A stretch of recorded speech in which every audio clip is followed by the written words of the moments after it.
power outage earlier this week. Okay, we're live. Wow, that took a lot. So we were worried that we weren't going to be able to go to air because we got like a death spinning wheel there. Hello, everybody. If you two were worried that Kristen would not be here today, I get it. Taylor Swift with a surprise double album, whatever that means, came out overnight, and we are so lucky that Kristen has decided to work today. Kristen, hello. Hello. Dame, the album was described this morning in the New York Times as daggers masquerading as lullabies. Daggers masquerading as lullabies. Okay. That's pretty good. Yeah, I mean, it just... Pretty accurate, actually. Yeah, it just seems like everything that she's built her empire on, honestly. Dame, how nice is it to not just be & Co today? We actually have Kristen of & Co fame. Hello, Kristen. A girl misses 1 week. But you're sort of the glue. It says it in a single iTunes review. It's the glue. Gospel now, yeah. Dame, as mentioned 167 hours ago, it's good to talk to you again for the first time in a week. I joked at the very end of the show. It's like, I'll talk to you in a week. And lo and behold, here we are. There was another joke made at the end of last week's show that you and I both received a text message about earlier this week when a member of our team of & Co said the show went fast because we didn't have all of Kristen's yapping. That was, of course, a joke. And listening back to it, it didn't sound as jokey as I meant it. It didn't really come across jokey at all. It really didn't. But Damon, you and I were connected on the joke, right? Or are you bowing out? I gotta be honest. I thought I said it when she sent the comment. I was like, oh, that's something I probably said. So when she texted us this week, you thought you're the one that said she was yappy? Yeah, I thought it was me. I was like, yeah, hand up. That was me. No, I said it sort of like tongue in cheek from a gender perspective, and then it I know, but it didn't play when I heard back. I was like, oh, okay, that's fine. No, I'm the yapper. Hello, Jason. Hello, Rick Swink. Good morning, Jason Brown. Caitlin, your sister is here to defend your honor. Andy, David, and Danza. Is Caitlin like Taylor Swift as much as you do? Correct, yeah. Okay. Should we try and have Kristen, Taylor Swift? Kristen. Oh. Yeah, let's have Taylor on. We'll have Kristen employ GPT to write a song that uses lullabies, masses, daggers, whatever it was, about the two of us. Pete's already doing it. I'm on it. Dame, last week on the show, we talked briefly. I did, but we did exchange some thoughts on DJT stock and how it was just like crumbling. Man, has it gotten more interesting this week on a really technical way? You and I exchanged some thoughts.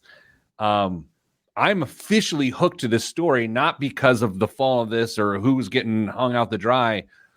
We're talking accusations of naked short selling, which is the thing. We're talking about advice to shareholders of how to make sure your shares can't get loaned out for short sellers. I'm officially hooked, as this might be my favorite stock story of all time. It's amazing. I mean, you and I both said there were certain things that we weren't aware of that you could even do in certain situations, and this is very much one of them. And the fact that it's the company giving some of this advice to say, hey, talk to your people about making sure your shares can't be used for short selling makes it even that much more interesting. It is. I have to admit, I just kind of ignored you as you were like, oh, this is great. This is I'm in. And then you sent me that and I'm like, this is getting really interesting. Yeah. I think me being into it really last week really more spoke to where I line up on things, but now it's taken on a new level. Kristen, do you get fascinated with sort of market stories like this, of like the technicality of short selling? Or are you not as much of a nerd on this particular topic as Dame and I? This is not a topic that I nerd out on for some reason. I've been known to nerd out about some stuff like this, just not this one. Well, we know your nerd spot is the world of student loans, which has had a pretty interesting week, but we're not going to bore anyone with that today with all your yapping. We are what are we talking about today? We have not done any. I have some thoughts. I do want to talk about, I saw this post from a credit union putting on a workshop about how your primary residence is the ultimate wealth building tool. And I would love to beat the pants off of that in the show here today. What else do you got? We could do a stock market update or a stock pick update. First quarter. Have we done that recently? Not for the first quarter. Okay, we'll do that. And then what else we want? There's a question about sequence of return risk. Is it in the channel? No. No. Oh, okay. Well, then one of you gets to yap on about it. Verbs. Can I complain for a second, or should we do the show? No, I got time. Just show. I don't think it is, Kristen. That's why I was asking Kristen. Kristen, may I? I suppose. Okay. By the way, Jeremiah just weighed in. He said, I thought my 401k was the ultimate wealth building tool. Wrong. Permanent life insurance people would disagree with that. Just check social media. Dame, do you remember that? I don't know. Do we ever talk about a little Twitter kerfuffle with these hardcore life insurance people from back in the day that were like, 401ks are a scam, buy life insurance? It still happens. Well, I know, but I was involved with one right. of those kerfuffles. Kristen, I've been single parenting this week. How's that going for your kids? It's you'll have to ask him, and it's just one-on-one, which is much easier. If Y chromosome person was involved, it'd be a little more difficult. I think that's the right chromosome, and I also feel like by just not giving her a name in this, it seems disassociated. But anyway, the ladies are in somewhere else, and so Theodore and I are just are manning it this week. It's going pretty well, but I'll tell you, I've been for 4 days. I'm on my own. 5 days. Newfound respect for working single parents, and I'm barely scratching the surface of what it is to actually. This is like a novelty to me. I'm humbled by how hard it is.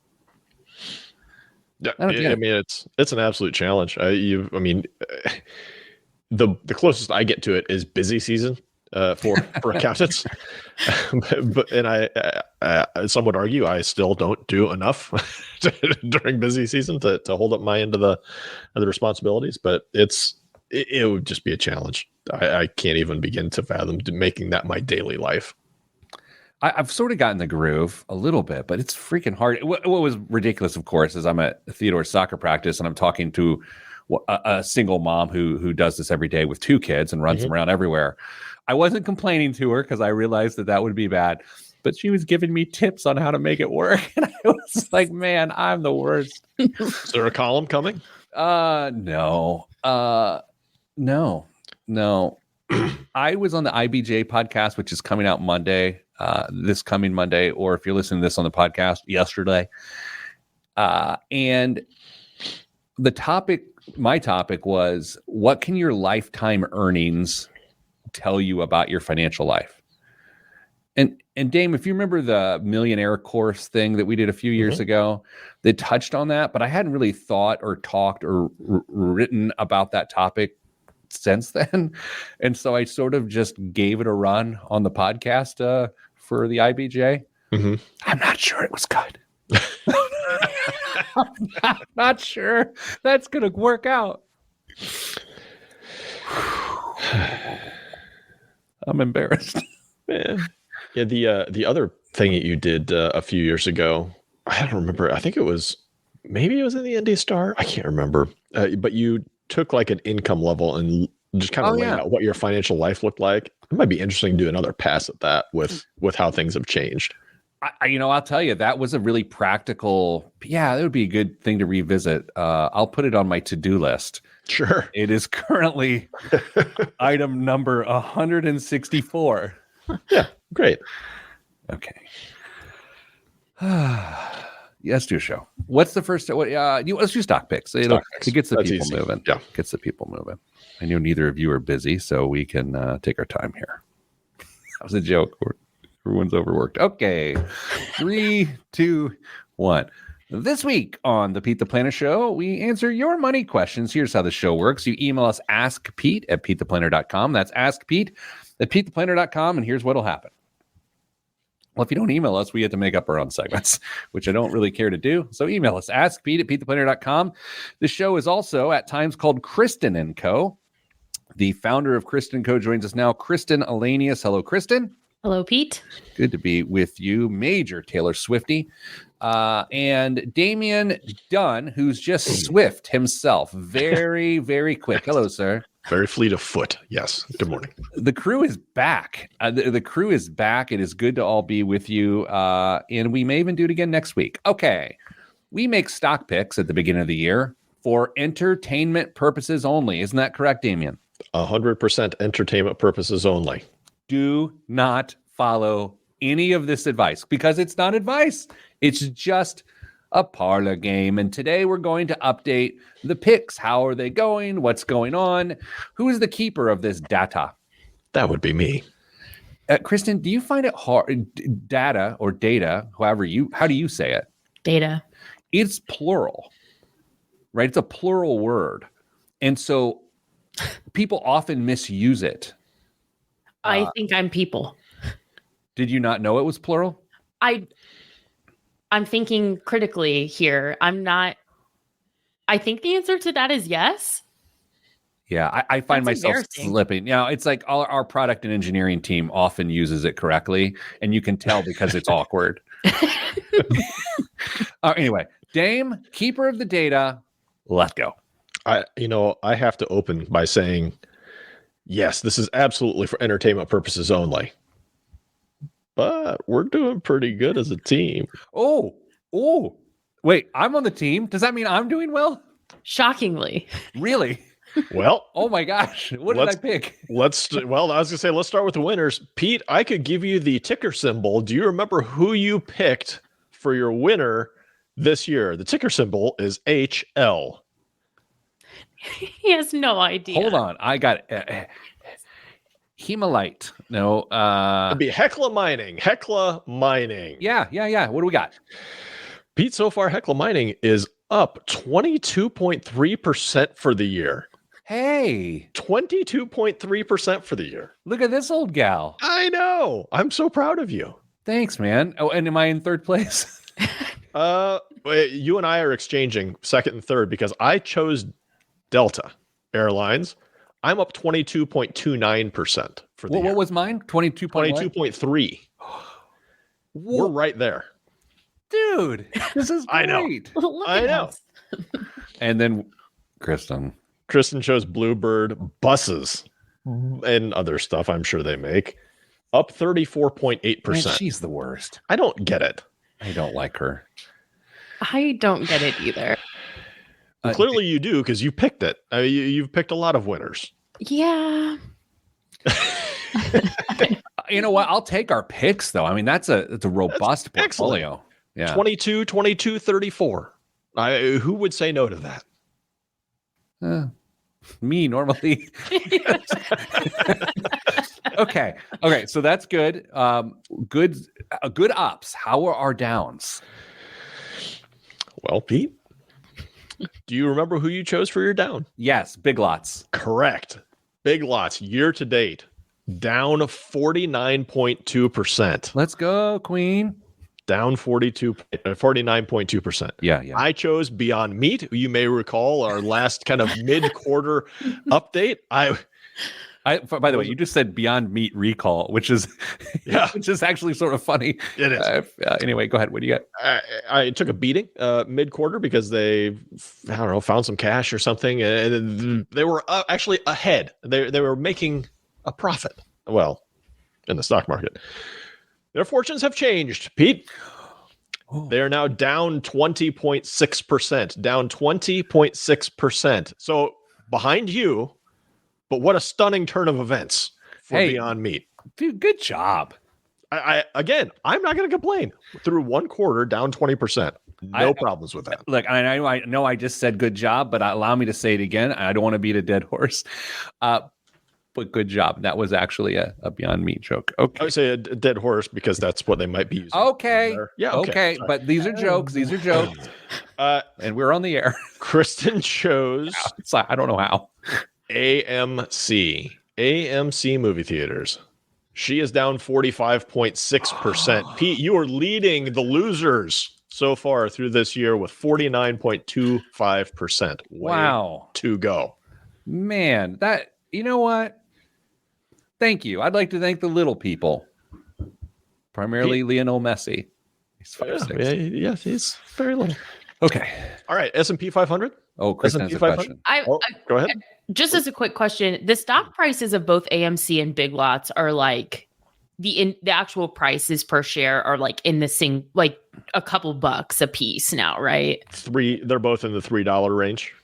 Yep. Yeah. What about Beyond Meat? In the $6 range. Mm-hmm. Oh, Dame's got more to go. I got some room. We'll be a penny stock before you know it. That's what we do here at Big Lots. All right, S&P 500 up. Pete, have you been keeping track on the S&P 500 this year? I have. Do you want to take a stab at what it's up, just off the top of your head? 6%. Kristen? 7. 5.67%. 5.67%. Pete, you had guessed a year-end increase of 14%. We'll get there. I chose 6. Kristen chose 8. Okay, so this is always the most important, or not most important part, interesting, I should say. Like, Kristen, how do you feel about 8 for the year still? As that being my pick, you mean? Yeah. Like, do I feel like because it's an election year, I still feel okay. Obviously, a quarter of the way through the year, we're up. What are we up, Dame? 5.6. So obviously I'm off track, right? Mm-hmm. But the end of the year volatility that we might see, I don't feel too bad about 8 right now. Dame, how do you feel about your 6? Same thing. It's an election year. We've got ever increasing conflict in the Middle East. I think there are a lot of variables that could throw brakes on this. And if the Fed doesn't lower rates at any point this year, I mean, there's just so many variables out there that could just wreck this economy. Well, wreck our picks. I won't say the economy, wreck our picks. I'm toast if the Fed does not lower interest rates. Yeah. I'm absolute toast.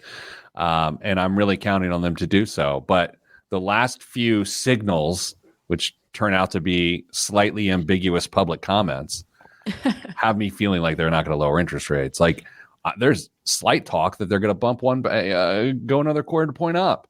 I honestly sneaky think that's what's going to happen. I know. Yikes. Man, don't they know we're trying to like entertainment gamble on a radio program? I know. Not investment advice. All right. Anyway, so that's fun. I will note that last year, my biggest loser pick was Tesla. Uh-huh. Mm-hmm. And I was just a year early. Are they getting beat up? They cut 10% of their workforce yesterday, which, as we all know, probably means their stock price went up. I was going to say their stock price, so it went up. 52-week low today, and on the year, they are down 40%. Oh, man. I can feel it long term. All right, let's do this. After the break, we are going to evaluate the following statement I saw on a credit union's website. A personal residence, your primary residence, is the ultimate wealth building tool. We're going to talk about that from both sides. No, actually, we're just like, what does that mean? Is it real? Is that possible? All of that's next on the Pete the Planner Show. I'm Pete the Planner.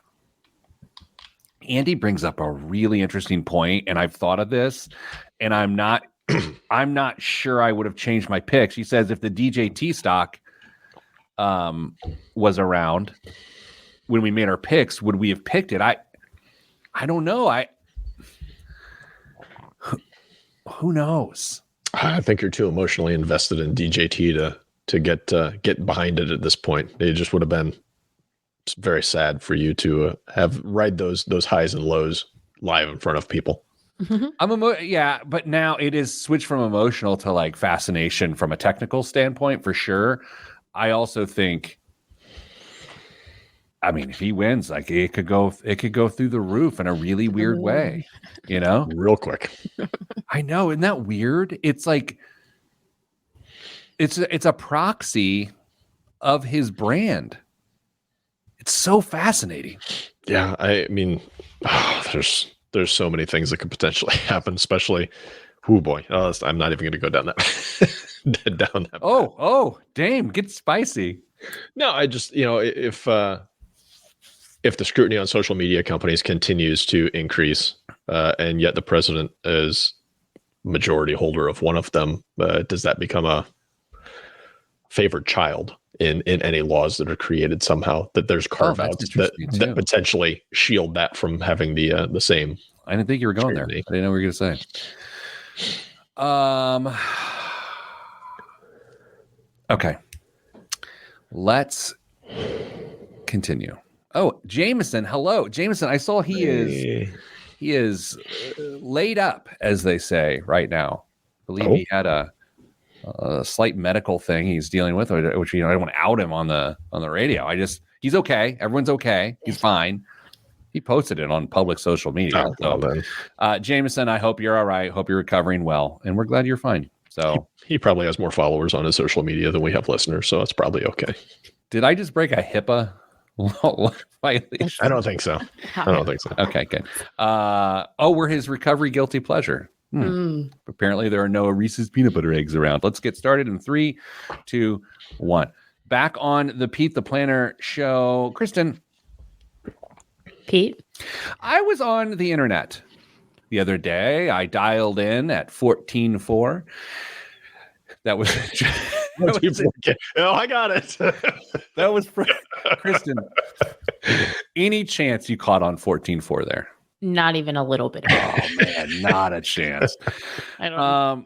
Okay. Well, I'm not even gonna explain it. You Google it later. I saw a credit union claiming that a primary residence is the ultimate wealth building tool, and I spit out my tapioca. I wasn't consuming tapioca at the time. Dame, just on the surface, what? The ultimate wealth building tool, a primary residence. Yeah, that seems wrong. It just seems wrong. I don't know any way to kind of tiptoe around that. Yes, it's possible to absolutely build personal wealth through real estate. However, I don't know. Pete, Kristen, maybe you can help me out with this. The idea of building wealth, what do you want to be able to do with that wealth after you've built it? Man, you're so smart. This is the angle we have to start with, and then we can discredit the other part of it. But you have to start here. So David, of course, hits it in the Facebook comments right away, Kristen, with the idea of generational wealth, which means, you got to die. Mm-hmm. Yeah, my very first thought was for whom? Like, it's a great wealth building tool, but who reaps the benefit of that? Yeah, I feel like it's a great wealth hostage tool while you're living. Yeah. And arguably, oh my gosh, what am I doing? If you got an interest-only mortgage and then invested the difference between the cost of a full tilt mortgage, then you could say it's a wealth building tool, but in itself, paying down principal while paying all of that interest and then hoping for the housing market to increase as a way to have equity in something that you're going to have to borrow against doesn't feel ultimate to me. I may or may not have had a conversation fairly recently with someone who's looking at... Congrats. Dame has a friend, everybody. Not Breaking myself. news, Dame finds a friend. who is looking at moving to a fairly hot real estate market west of the Mississippi. They're only planning on being there 2 years. And they are asking if it makes sense to buy a house Ooh. in that market, knowing that they could hold on to it and use it as a rental after the 2 years if they wanted to. But their thought is, you know what? I'll get the mortgage. I can get some of that money back when we sell it, as far as their payments, and maybe get a little bit of appreciation. I love this situation. Can we go here? Sure. If you want, I mean, do you want to try and put a bow on your question and then come back to it? Well, Or what do you no, wanna do? we all systematically disagree with the stupid assertion. Your primary residence is the primary wealth. Wait, there's an objection. There's not an objection. I have a follow-up question. Who do the two of you believe is their target audience when a credit union puts out a statement like that of your home is the ultimate wealth building tool? Who are they trying to appeal to with that statement, do you think? First-time home buyers? Yeah, I think that's a good good assumption. You think? Or fickle second or third time home buyers. Here's the other thing.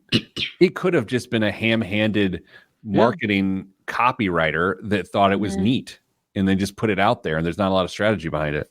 A local credit union. Do you know where this credit union was based? Like what area Local. they? It was yeah, and this sounds aggressively negative. It was the epitome of local, right? It literally is just a local CEO. Okay. Interesting. Needless to say, since this isn't like 2015, I didn't shame the person by retweeting it and telling them why they were wrong. I mean, isn't that crazy? I mean, let's deviate from our deviation to the deviation here for a second. 9 years ago, this occurs. You're retweeting it and just been like, "You're wrong, credit union." Like, maybe I've changed, maybe the world's changed. I don't know, but like now we're just talking about it to my He mom. puts him on blast and loses another potential customer. yeah, exactly. Okay. The deviation for the deviation for the deviation. So what are we back to? Dame's question? Yeah, Sure. someone's moving to Austin, Texas. No, Is it Austin? No. Can we does city matter? Idaho. City matter. Idaho. Boise. City wasn't announced, but I think it's highly likely that that's the location. Okay. Idaho, 2 years, hot market. Obviously, real estate commissions will be like 1.5% by then. Oh, Of course, my. of course. Here we go again. They'll pay us to buy a house. Interest rates are high. Again. Went up 0.25%. So it's not even like they could, if it's for 5 years, maybe they could refinance in 2, but in 2 they'll be out. So they're just eating a high interest rate mortgage. Yeah. Relatively high. Yeah. And I mean, if they opt for a 30-year mortgage, they're not going to have much of anything in principal payments. Or sorry, principal accumulation in those first 2 years. I mean, it's tough. Okay. Maybe this is too millennial of me. Let me be the judge of that. It may be like young millennial of me, but I just have a really hard time with making statements of like, if we don't know how long, like if we're only going to be there for 2 years, to me, that feels like a different version of the advice that we often give, which is to not time the market. And it feels like market timing from a housing perspective. And I personally feel like if you can objectively afford to buy a house, I have a really hard time ever advocating against buying a home you can objectively afford. Okay, so within that, okay, that's interesting because within that is you have an emergency fund. Yeah. You know, your credit's in a good place where you're not getting just killed on the rate. Mm-hmm. This person, by the way, can absolutely afford the house. That's not the issue. Why can't they buy a house? The issue was more of the timing. If you know your exit's going to be 2 years from now, are you willing to take the gamble that the market could turn and you could have a house that's worth less than you paid for it 2 years ago?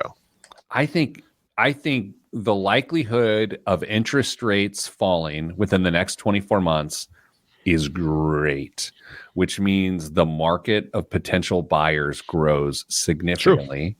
And therefore, I would do it. Would you do it, Dame? I don't know. I mean, it would depend on the house, honestly. If I knew I was going to have to go in and do a bunch of improvements, I might just rent and be happy about it. And if something breaks, call the landlord and say fix it and move on. Kristen, what would you do? I would absolutely buy it. She'd buy it. 100%. I just don't get all that worked up about market timing and housing. I'm thinking about your last few years, Kristen. Yeah. Okay. And I'm thinking about when you bought a house and when you didn't. Mm-hmm. You didn't always buy a house, but you have. Mm-hmm. And does that impact your decision here? I mean, it has always worked out for me. So that could be. Wow. I've not been on the bad end of one of those transactions yet. So maybe I would feel differently if I got burnt. So we're going to go ahead and give this the official Kristen and Company guaranteed good idea. Great. Oh, jeez. I would do it. Kristen and I would do it. Dame doesn't know. He'd have to see how much constructing he'd have to do. Coming up after the break, more of this if you want it. I'm Pete the Planner. That might be the new way to get to commercial. More of this if you want it. I have a Slack sitting in my Slack desktop right now that I sort of saw came as a preview.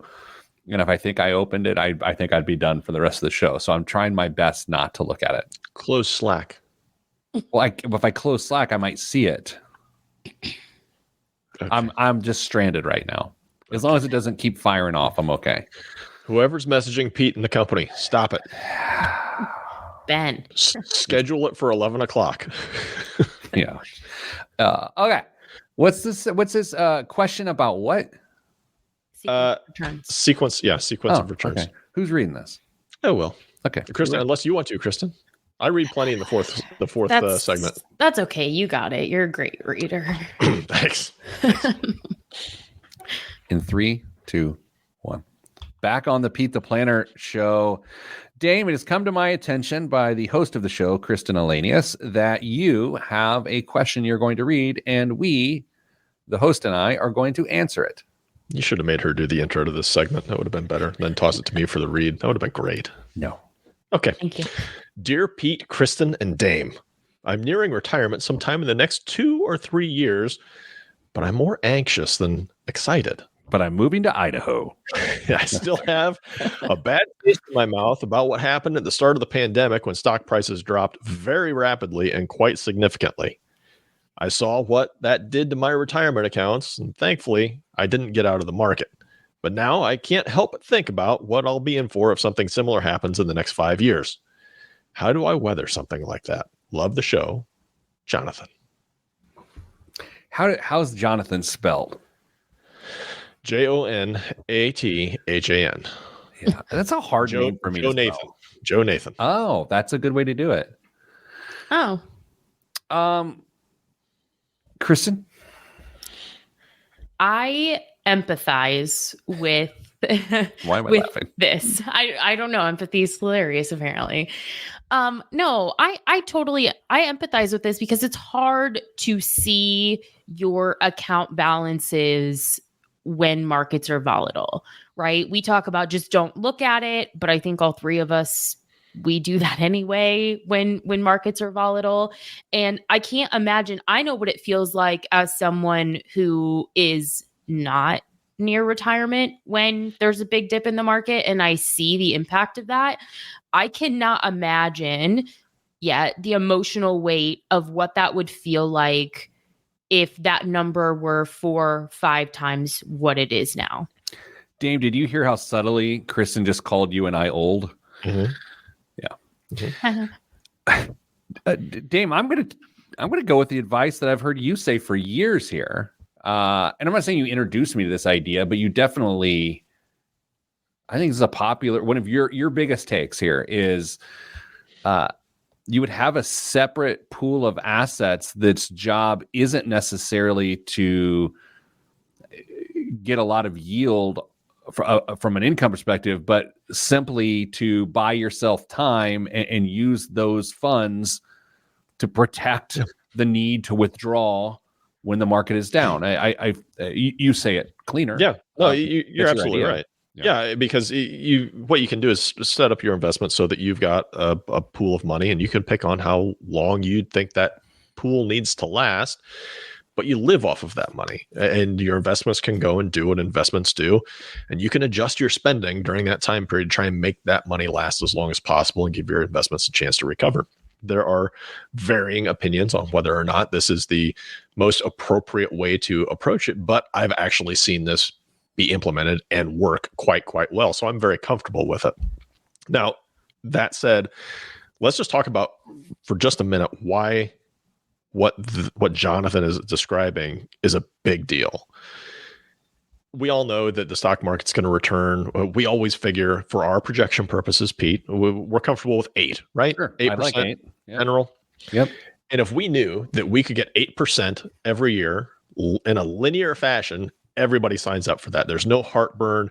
You know what to get. Your account values can consistently climb. Unfortunately, that is not reality. And so when we have a huge drop in market value, like we experienced at the beginning of the pandemic or any of the other years prior where similar results were earned, that's okay if you're not pulling money out of your accounts. The challenge becomes when your account values drop significantly, and then on top of it, you take money out. You can absolutely destroy your long-term viability financially if you're doing both of those at the same time. Accounts are losing value and you're pulling money out to live on. It happens, and sometimes there's no other way around it, but that's why it helps to try and plan as best you can to avoid circumstances like that, where you're depleting accounts when they are losing value in the stock market. So in this situation, someone really has 2 approaches, in my opinion. It's one, you take a really conservative approach to the dollars that you'll need in the short term so that they're not part of that volatility, and sequence of return risk is a lesser threat to those dollars. Or you say, I'm not willing to sacrifice the potential of these returns, but as a result of that, I'm willing to work through a down market and not retire when I originally wanted to. Pete hates that. I hate's a little strong. I think it might. You brought up in the last segment timing a market or timing. Wouldn't you be timing an inflection point and tying your employment to it? Yes and no. I'm saying that if saying, okay, I'm going to retire at 67 is, I understand there are different implications from like, okay, Medicare 65, what will your Social Security benefit? But ultimately that number is kind of arbitrary. It's because we don't know exactly what your account balances will be when you want to retire. And if you're someone who says, I'm okay with, let's say we have a prolonged period of downturn, which we still haven't seen for some time, right? The market rebounded really quickly during the pandemic. And so if we have a prolonged period of down and you say, look, if that means that I don't get to retire for another year, I'm okay with that. Is that the worst thing? I think there's 2 other elements to this that go into what Kristen just said. Number one, what's the income expectation on the money? Is a person wanting 3%? Or are they trying to take out 6%? Like, I think that's part of it, which also ties into what are the other income sources of like how heavily dependent are they on their investment income for their total retirement? Yeah, I mean, if you are somebody who is retiring at 65 when full retirement is 67 and you're hoping to use your assets to bridge the gap so you can get full retirement age benefits from Social Security, timing like this could be really, really bad for you. Mm-hmm. The other thing that I didn't mention and nobody else has brought up, and I kind of feel like we have to be honest about this, an annuity might play a role in trying to create a base level of income for someone like this as well. I'm not saying you put every penny you've got into it, but between other sources of income, such as Social Security, and if there's any other pension, something like that, if you feel like you can carve out some of your retirement assets and put it into an annuity to give you a steady income in your account every single month, that may not be the worst idea in the world either, especially if you're somebody who's really struggles with anxiety about the stock market and doesn't like to see the account value fluctuate very much. Kristen, what do you think about that? An annuity essentially is you're buying insurance. It's an insurance product. You're asking a company to insure your retirement income, and I'm sort of butchering the idea. That is the spirit of the idea, but that's not technically how it works. In a case like this specifically, this person's so close to retirement and that need is so short term. I don't know if that would be the fit that I would go to. To me, it feels a little more complicated than what is the problem we're trying to solve, and can we just solve that problem by moving some funds to cash? I think the answer to that is yes, and it's a much simpler and cheaper solution. I don't dislike the idea. It's just not where I would go first. Dave, do you feel like when people try to do pre-retirement calculations and they depend on a certain amount of income from their portfolio, that they thread the needle just a little too close and they race to the finish line and we're going to make it work, and then they don't have the wiggle room for things like sequence of return risks? Is that reality, and is it also just the way it has to be because retiring is one of the hardest things you're ever going to do? Yeah, nobody really knows what their expenses are going to be in retirement unless they've practiced it ahead of time. I think a really interesting study would be to see how much variance there is in the expenses that people actually have in the first couple of years of retirement versus what they projected they were going to have, and see what the delta is there. Ooh, I would read that study. See, I can be a nerd. Okay, let's do this. Come up to us after the break. Look, we're going to take a break and we come back and biggest waste of money of the week in words right here on the Pete the Planner show. I don't even know. And I wasn't distracted by my email or Slack. I just stopped wording. Well done. Okay. Another Slack came in. Andy says I just spoke in tongues. I feel like I want to ask the crew here if anyone has ever heard anyone speak in tongues, but I don't really think we want to go down that road. So let's just move on. I have. It's something. Let's move on. All right, Dame, you got your news items pulled up there? Yes. Jeez. Of course. The show's going pretty fast, and I feel like there's not a lot of yapping. It's very quiet. Weird. Kristen, what do you want to go on and on about? Anything? What do you want to go on and on? Joking. Kidding. Did I see that Taylor's publicist's first name is Tree? Pardon me? I'm not that big of a Swiftie because I don't know. I saw it somewhere that I think her publicist, so if there's somebody listening in the comments that may have seen the same article, I think her first name is Tree. Could be. You got to imagine that Taylor's nervous that person would leave. Wow. Well done. Welcome to Indianapolis, Caitlin Clark. Thanks for listening. Here's the name. You're gonna like it. Tree Paine. Tree Tree Paine. Paine. Tree Paine. What's Tree's government? I love that album. Is that T-Pain's like Taylor government Swift name? Tree Paine. That's T-Pain. I don't know. Okay. And here we go. Oh boy, Jeremiah, we're not even doing that.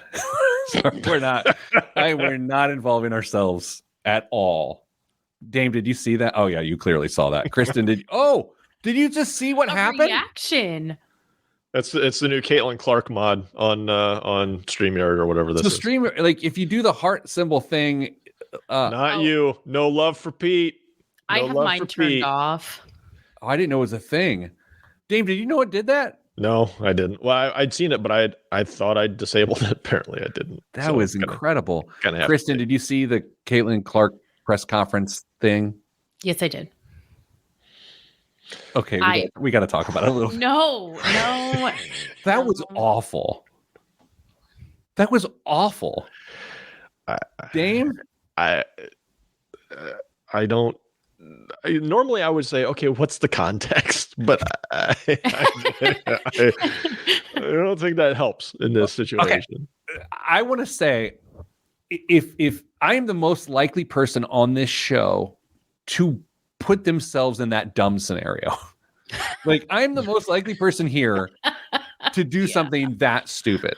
Okay. And I have at various times in my life publicly done stupid things, all in an attempt to be funny.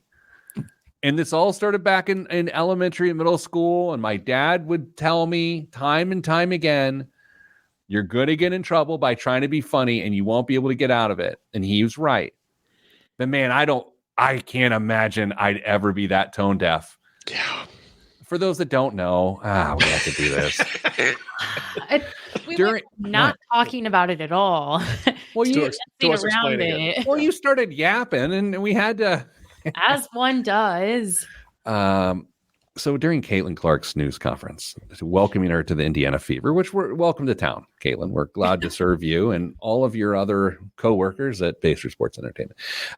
I realized, and the rest of the world did too, because we have ears and eyes, that a local reporter just had an exchange with her that was about as creepy and as weird as it possibly gets, and it made international news, and it was weird. Do you want to reenact it, Pete? I'll be Caitlin. Sure, Dave. Caitlin, when you would give the heart sign and send it out to your family after your games. Yeah, it's something that I do after every game to my family. Well, now you're going to have to do it to me. That's close. That's close. Or something like, I'll get along a lot better, or we'll get along great if you do it to me too, or something like that. Yeah, we'll get along a lot better here if you send the heart hand signal to. It was so weird. That was the equivalent of like when corporate women get told to smile more. Right there. Did you get that Slack from this morning? I sent you. Be sure you smile on the air. I trust me. There's video out there. I mean, you can find it. It's not hard to find, and it's way more creepy than we just reenacted. I don't want to be overly dramatic for the first time today. I shuddered. Like I physically shook. Like I got the goosebumps when I watched it for the first time. It's so uncomfortable. Yeah, it's not how you want to welcome somebody to potentially the biggest name in the WNBA. I will say this as an opinion columnist, which I am in a business or personal finance sense. There is a propensity in that position to pull yourself into a story. Like it is a thing, but it is a runaway train if you do not control it, because then it becomes everything is about you, and from afar, that's what looks like it happened. Like this is this person's crowning achievement in their career, one of the most remarkable sports stories of all time, and it's about him. And then that's what happens, man. You start buying your own BS. That's what happens. I think we can all be glad that happened publicly, so there's less of a chance something like that happens privately repeatedly. Preach. Yeah, I mean, a little bit of embarrassment may save a lot of uncomfortableness and other things. That was like a Taylor Swift lyric. Well, man, Dave, that was great. A lullaby disguised as a dagger. Whatever it said, I don't know. Dave's having a good year on the show. Yeah. What about the other years? Not so much. Not so much. 3, 2, 1.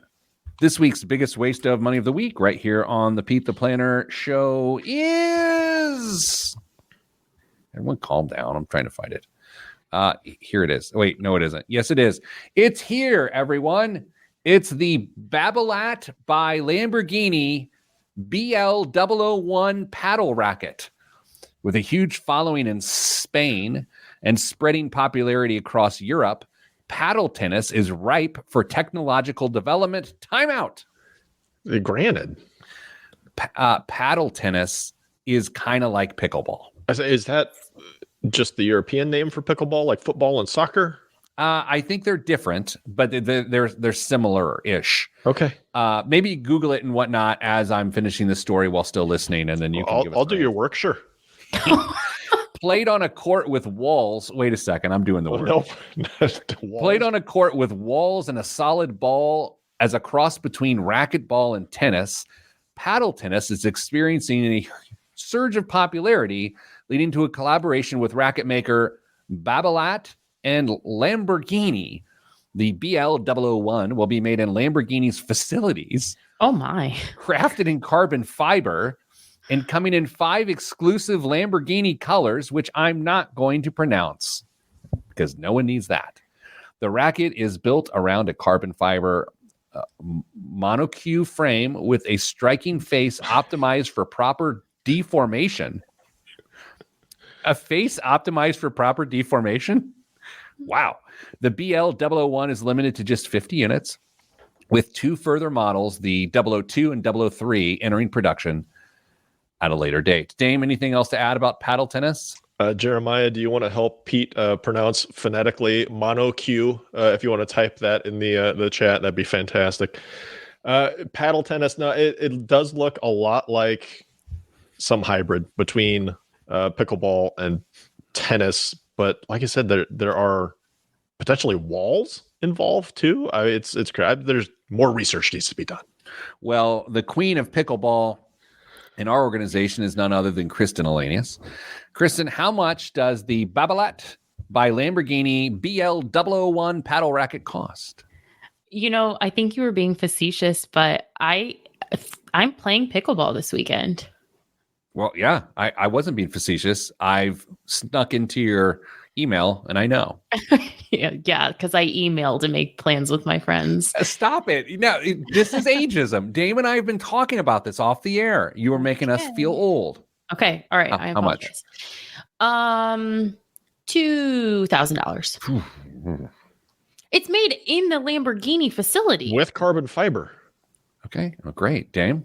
That said, I think she's high. I think it's closer to $1,200. $5,300. $5,300. The pickle queen of Northern Indiana. Wait, the pickleball queen. Thank you. Pickle queen. Ugh. I don't. Dame, what's in the news? State houses across the country are enacting laws to curtail private equity healthcare acquisitions, part of a political backlash against corporate consolidation in the medical sector. More than a dozen states have passed laws to require corporate buyers, such as private equity firms, to notify states of planned healthcare acquisitions. In some cases, these laws let state authorities block deals if they consider them against the public interest.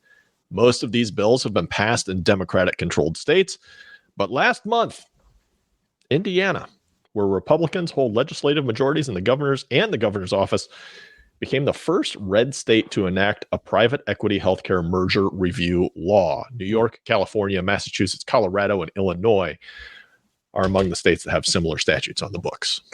That's interesting that usually, again, you see these in a certain color of state, if you will, but that sort of jumped across the aisle into Indiana is fascinating. Yeah. What do you think that means?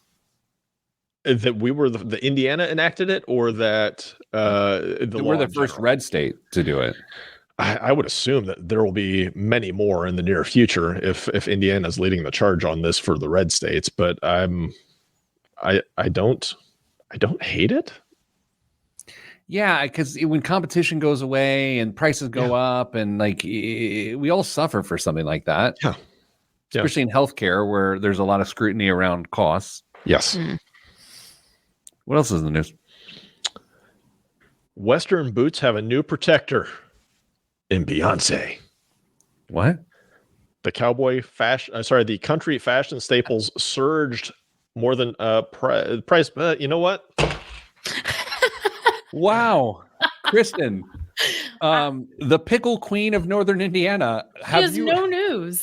How come neither of Dame and I can speak this week when you come back? And I reset my timer, so I have no idea how much time we've got left in the segment now. So it's just working out swimmingly. Shall we try again, kids? About 4 minutes. You can do this. Yeah. So wait, Beyonce sang about boots, and now the boots are hot. Yeah, they've gone up. Sales have gone up 20% in the week after she released her Cowboy Carter album, according to consumer behavior firm Circana. That could spell good news for companies making the iconic shoe, as well as other items that fit the same Wild West aesthetic. Kristen, how many pairs of cowboy boots do you own? 2. How many do you wear regularly? I don't actually wear them that regularly. Can a man wear cowboy boots with shorts? I know men who do. Should they? I don't know. Is it a fashion statement or more practical for them? It's practical. Just like you got to slip on that pair of boots that's dirty and gross and get whatever chore done that needs done. Dame, how many pairs of cowboy boots do you own? 0, but I do own muck boots. Okay, I own muck boots. Yeah, I mean they're sort of rain boots. Mine are wellies. They're like a hunter. How many cowboy hats do you own, Kristen? 0. I have a big head. I don't know what to say next. Dame, how many cowboy hats? 1. Really? Yeah, I got neither of those things. But I will tell you, when I went to the National Rodeo Finals in Las Vegas a few years ago, and I was in the cowboy store or whatever it's called, I really wanted to get a hat and boots because it felt really cool. But I ultimately, as I was trying these things on and looking back at myself in a mirror, I looked utterly ridiculous. I will actually send you 2 photos of me trying on hats in Vegas. Nice. Yeah, I look dumber than normal. And so I don't own either. Dame, what else is in the news? A long vacant 44-story office tower in St. Louis sold last week for $3.6 million, a 98% plunge from when it changed hands for $205 million in 2006.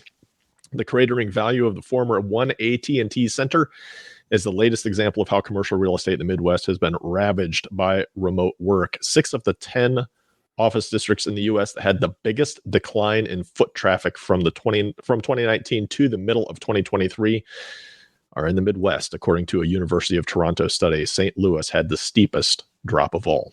Kristen, how's my Cushman Wakefield stock pick looking? Was that 2022 or 23? It was not last year. I think it was the year before. The year before. Wow. I think I picked it. Oh, you know what? I think it was at 21. I'm looking this up. It was at 21 when I was like, you know what? Cushman Wakefield is going to come back. And Dame, the answer to how that's doing is it's at $9.39 2 years later. Oh, man. That's terrible. Dame, this seems like a bad thing.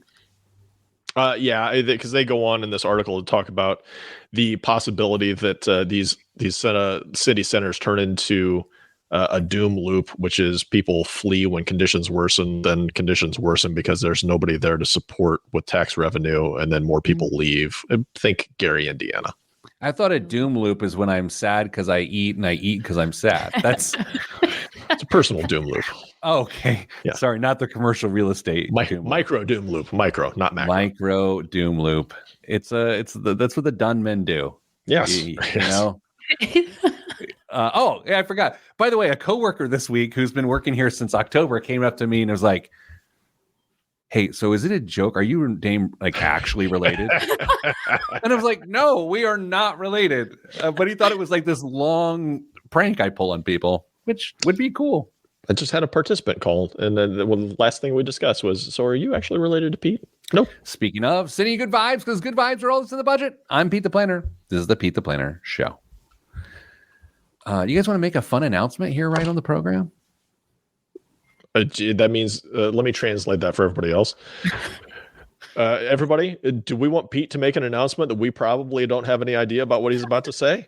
Yes, I think we do. Well, I mean, you know the news. You just do I? 1,000% know the news. I assume. I mean, have you been to our Wednesday stand-up meetings in the last month? I just did a piece in this Wednesday's. You actually missed stand-up. Yeah. Oh, sorry. Dame did a really good job at stand-up this last week too. You did sequence of return risks? Mm-hmm. Yeah, it was a little bit different, but it was good. Oz said she was highly educated by the piece. So Just saying.